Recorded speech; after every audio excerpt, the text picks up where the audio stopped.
Hello বন্ধুরা, magic মাইন্ডে আপনাদের স্বাগতম। আজ আমি বানাবো আইসক্রিম মাত্র 4টি সামগ্রী দিয়ে। আমি বানাবো চকলেট আইসক্রিম।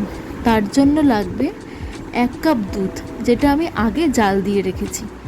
আর লাগবে 1/4 cup cocoa powder, 1/2 cup sugar আর 1/2 কাপ হুইপিং ক্রিম।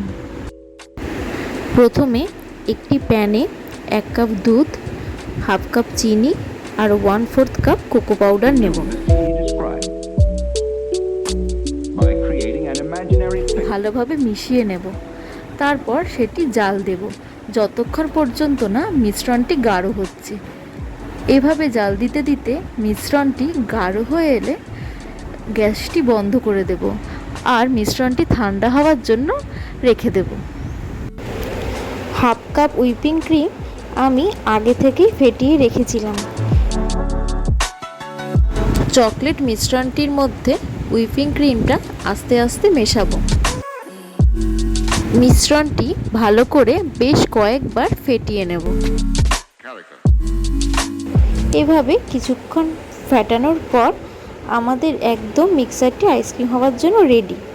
এখন একটি ফাঁকা কন্টেনারে আইসক্রিমটি দেব আর তার উপর চকো চিপস ছড়িয়ে দেব। ছড়িয়ে দিয়ে আমি এটিকে ডিপ ফ্রিজে রেখে দেব। আমি 8 ঘন্টার জন্য এটি রেখেছিলাম। 8 ঘন্টা পর আমি ডিপ ফ্রিজ থেকে এটি বের করলাম। দেখুন, এটি একেবারে জমে শক্ত হয়ে আছে। এখন এটিকে একটি স্কুপের মাধ্যমে আমি আইসক্রিম বলে রাখলাম আর উপরে একটু চকো সস দিয়ে দিলাম। এখন এটি একদম পরিবেশনের জন্য রেডি।